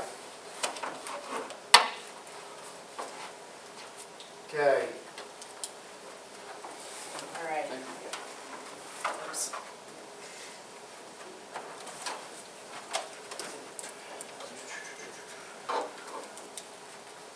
next order of business, we've already had KKs, we're in new business. Do you want to address what happened with the subdivision along a large tracts? Yeah, there were two things I wanted to address. I'll go ahead and address that one first. Morgan Foods is a Jackson County company that owns, I'm going to say approximately 1,000 acres in Washington County, near Gibson Township, I think, in Gibson Township. And they had, right around Mount Eden Road, some land on the north and the south side of Mount Eden Road. And sections 33 and 34, there's a section line that runs right down through the middle of this large tract of land. And they'd sent Travis or somebody a letter, an auctioneer sent Travis a letter saying, hey, our client wanted to sell this at auction, but they didn't want us to try to sell a gazillion acres. They wanted to kind of break it up into smaller farms, which were like 280 acres and 236 acres. These weren't small farms. The issue was, how does that fit with your subdivision control ordinance? And I talked with Jeff at first and was refreshing my memory with the ordinance up on my screen, and the way it's worded, it's like, what is a subdivision a subdivision of land under our code? And it said it's the division of a parcel into two or more smaller parcels, what we commonly refer to as a split, okay? And if there were so many of those that fell under our subdivision control ordinance, and they had to jump through hoops, comply with the ordinance, but if they were exempted, then they wouldn't have to. And keep in mind, the purpose of our ordinance was to address more of a residential stripping of the land where we had no internal roads or anything like that, someone buying a farm and then having 16 consecutive entrances out onto the highway, and long, narrow strips of land. And this goes back to prior pre-plan commission, okay? What we did was we had multiple versions of an ordinance that we just kind of summarized last year into a cohesive document that repealed all the prior ordinances while we explored ways to better word that ordinance. Okay, so I'm looking at it and I'm talking to the surveyor on the phone, and it occurs to me that this isn't the type of situation we're trying to prevent at all. And because we use the word the division of a parcel, he enlightened me to say that parcels, in each section, one piece of land, if it falls over a section line, across the section line, there's two different parcels.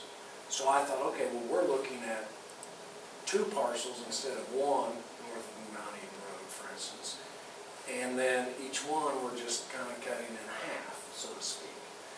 And so that would be, here's a parcel having one split, and here's a parcel having one split, therefore, it's not an issue. And so that was my conclusion, and I drafted an email to their auctioneer saying, okay, due to frankly, a technicality, I think you're okay. Because we've only got a split of the parcel, and a split of the parcel, there's one split, one subdivision of that land. So that was the issue. Then I sent a follow-up email after talking with Travis, and now I'm really confused about the whole thing. Because the issue was, well, I still think we're not okay. Actually, the division between tracks 6 and 7 was not following the section line between sections 33 and 34. So That was it. it ends up one side of this 800-acre farm. 240 acres of it lays in section 33, 560 acres of it lays in section 34. And section 34 was going to consist of track 8, track 7, and about half of track 6. That was it. So therefore, in section 34, there were going to be two splits. Okay, well, that's still good. Two divisions. Two divisions. Creating 3 tracks for simultaneous conveyance. And that could still be exempted under our ordinance, because that many would be allowed under our ordinance, so long as the original landowner still resided there, still owned it. But that's not what's happening, since it's all being auctioned off, and that was the aha moment after talking with Travis was, technically they do fall under our... Unless, and I'm just going to throw the other monkey wrench in, and a joiner buys one of the tracks. Right. Then all of a sudden it doesn't. The problem with that is, we don't know that until afterwards, that's the problem. I want to have a realtor address this in his terms, so what that means. So my question was, one thing I emailed them back and I said, I'm sorry I had a misunderstanding on some facts, because I was thinking the section line kind of tracked the division between, because it's parcels 5, 6, 7, and 8, and I thought the section line at least partially tracked them, and then there's an exemption where you give to adjoining landowners, so I thought, well, that would be exempt. So anyway, I emailed them back and said, I'm sorry, there was a misunderstanding on my part, that, it doesn't appear to be completely exempted. I ask that you come to the Plan Commission, explain the situation, and go from there, and then they're not here. So. Irvin, would you address some of that, if you would? All of this property, I know this farm, and all of this property except for about 80 acres is in the 100-year floodplain. So you're not going to be dealing with any residential development there. There's one knoll that lies somewhere between the 240 and the 560 or whatever it is. I think there's around 1,000 acres altogether, I believe. Well, I know there's 900 acres north of Mount Eden Road. Okay.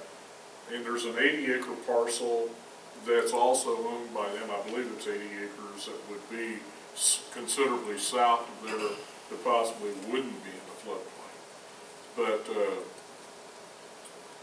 I can see why they want to divide this up, because of the fact that they're trying to increase the affordability of each track. I mean, it used to be that $1 million was a lot of money, and anymore $1 million is not a lot of money when you're involving cropland. The thing about this cropland is that they don't get a crop out of it every year. that's in the Muscatatuck Valley. And, almost everything that's north of Mount Eden Road floods. Anytime that river gets out, that ground is underwater, and it goes on for, it stays up for quite a period of time. But, so I can understand, and I think that, go ahead. It'd be farm ground only, wouldn't it? There wouldn't be no building available in there, would it? I mean, Muscatatuck? I can't see any bank financing a residential structure on there when, you know, I'm talking about deep water on this. I mean, it's, Well, let's take an instance, take it completely out of that segment. right. Say if there's 1,000 acres that's up on upland in there, and there's potential, and I've been to these auctions, they're crazy.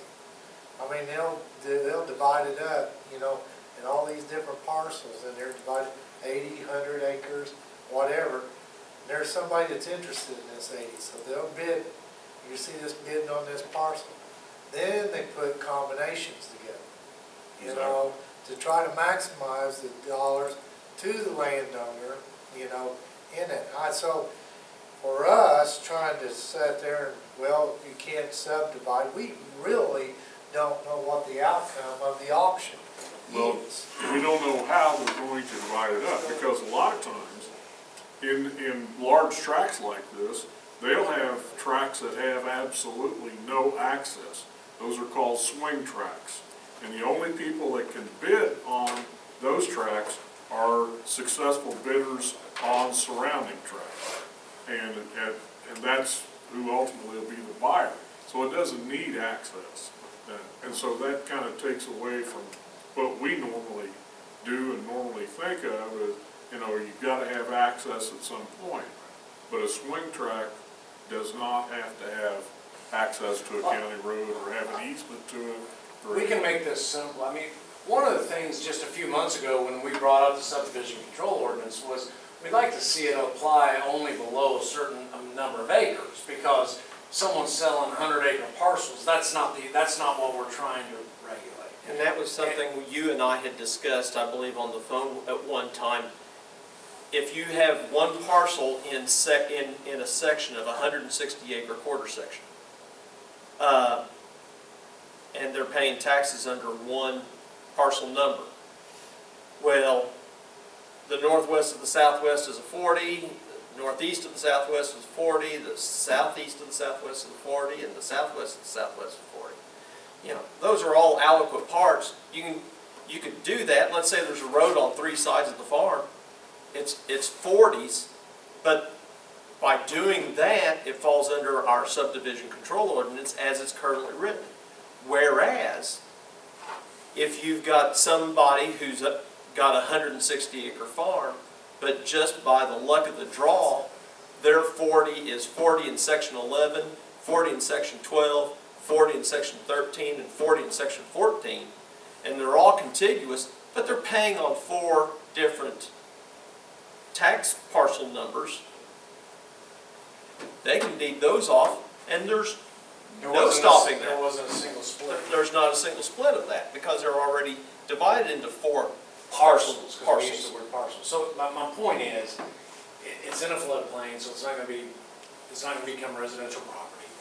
We've got that issue. It's large parcels. This doesn't fall under the category of what it was we were trying to protect.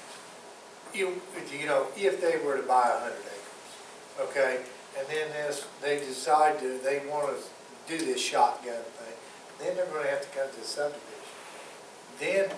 Then that's when what we're not wanting to do, the jurisdiction, large auction pieces of ground. Now, whenever it goes in there and selling 1.5 acre, 2 acre lots, 3 acre lots off a 100-acre property, 50 times, 30 times, that we wanted to regulate. We didn't want it. So we wanted to try to stop that going on.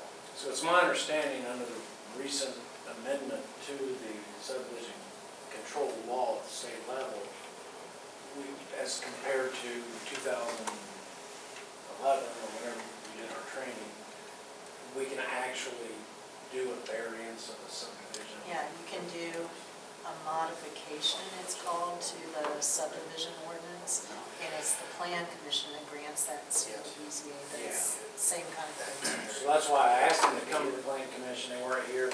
They were excited about getting my first email, they didn't respond to my second email. So my thought was, I want to let you know, I already sent one saying, you're good, mistakenly so. But this thing, you know, Urban had brought this up with another farm that he was trying to sell because he wanted to know what he needed to do, because he wanted to split it up in smaller pieces to sell to maximize the amount of money that they could get. Is that right? That's correct. As attorney, I'm going to seek your advice for this board. Can a motion be made, blanket motion for the entire county of limited time duration and certain parameters that gives our executive director instruction regarding the division of large tracts? For example, if I said until the end of the year of 2015, anyone wishing to divide a 300-acre parcel or larger into 3 tracts of whatever size is permitted as a blanket variance countywide. I wouldn't think you could, because we have an existing ordinance, and the state law says you can get around that by specific application on a case-by-case basis, but I don't think we can make, and I don't mean this because I have any knowledge about experience in that subdivision control type area, but just as a fundamental legal principle, I don't think we can, I wouldn't see. I think the only way you could do that is if you actually amended your subdivision Right. ordinance to say that. And we're going to be doing that, so my request to you is, if you're all in agreement, let's just go ahead and affirm through whatever amendment, or through whatever approval process. I would just ask that we acknowledge for the minutes that this has happened, that it doesn't, and that we go ahead and grant them. My thinking on this was that I don't think we need to worry about the first auction.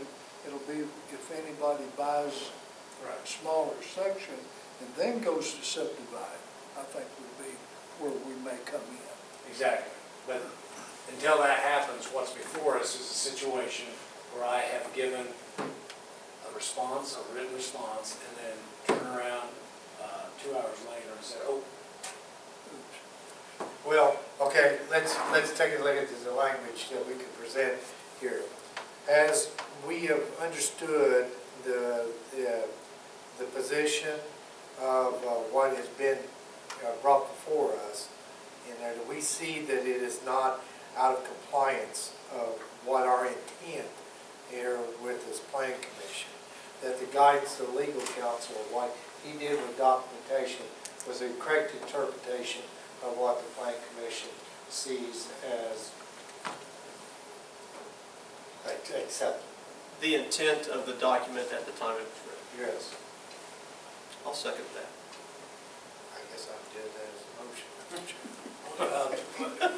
Point of clarification, I would like, she mentioned, I'd used the word variance, Kincaid used the word modification. Well, and perhaps, I want to make sure this is even an appropriate procedure. For us to be talking about this without them here. All they sent me was a written request, and I think I forwarded it on, copied it on. I think to have the modification, you have to enable it in your subdivision ordinance to do that first, and I don't know if you guys have. I would say what you're doing is more of an interpretation instead of a modification. So my interpretation remark was correct? Yeah. Yes. Yes. I'll second that. One.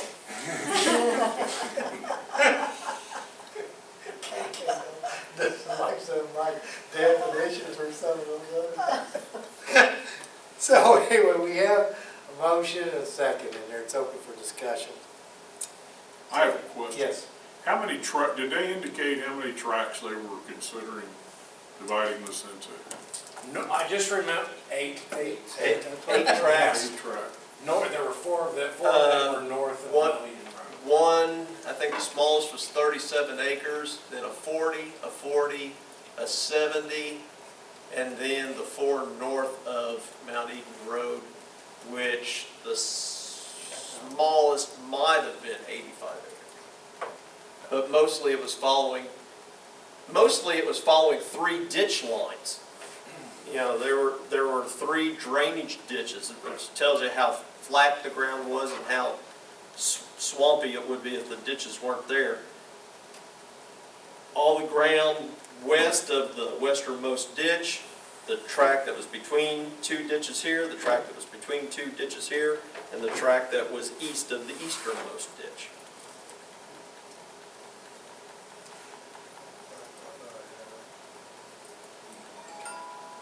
6, 7, and 8 was around 250 acres apiece, give or take 10 acres.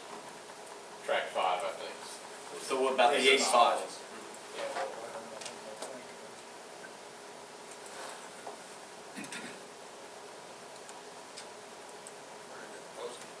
Gibson, Yes. Gibson. All right, we have a motion. Do we have any more discussion? Seeing none, we'll take this to a vote. All in favor, signify by saying aye. Aye. All opposed, same. Motion carried. For the minutes, we can affirm that. All right, let's go back to legal counsel. I'll just start talking with this. I talked to Mark Clark and with Mead and Mead, and they have shown interest in their firm to want to represent as legal counsel. I don't know how many lawyers are in that firm. Two licensed. Okay, so 2 licensed, and some of them are very familiar with the conservancy districts, like. Maybe 3. I think there's 3. So Mark is showing interest as being legal counsel. Tom has talked to Mark before. Mark's come and seen the meetings. I've talked to Mark about it. And I also called Robert Bennett, which is a past judge in the county, and he recognized about 4 years ago that he would be interested in some zoning, and I had talked to him. Well, I guess right now he's a suitcase judge right now, and pretty That's busy. not the technical term, but yeah. In my opinion, for today, he's a suitcase judge, is what I think. But he's very busy with that, and he's not interested in it. I think it's kind of, as what we see, the pressures that take with different things in there, I think it's good to have some representation that also has additional lawyers in the firm for caseloads to allow him to work around what he needs to. And so Tom's done a very good job, been with us through comprehensive plan, has seen the good, bad, ugly, or indifferent, of everything. But I would recommend that we look at Mark Clark from Mead to be our legal representation. And he would have been here, but he's sick, and I don't want what he's got. I called him this afternoon because I wanted to go ahead and start suggesting he come and he take the minutes and be here and give him a heads up on some of the issues. And they said he'd gone home sick, like really sick, like flu sick. I would make a motion to that. All right, Philip Marshall has made the motion to accept Mark Clark as our legal counsel. Do we have a second? I second. Irvin Day, Second, it's open for discussion. Are there any other people that you would be interested in contacting in that? So, if not, we'll take this to a vote. All in favor signify by saying aye. Aye. All opposed, same. Motion carried. All right. Is there any other business that needs to be brought before this planning commission at this time? Mr. President, I'd like to make a motion that we enter in upon the record our extreme gratitude and thankfulness for the service that Tom Cyphers has provided for this board through many, many months of hard work and study. He does not get thanked often enough for what he's done. I'd like to enter in that motion in at this time. Bill Marshall has made a second. I think that we can all discuss, it's been here the longest, that it's been a long and treacherous at times, but Tom has learned with us in the process of this. So we do appreciate that, and so we'll take that to a vote. All in favor of that acknowledgement, signify by saying aye. Aye. All opposed? Thank you. At this time, I'm going to entertain a motion to adjourn. So moved. Ms. Adams, second. Gary McCollum, second. The BZA needs to huddle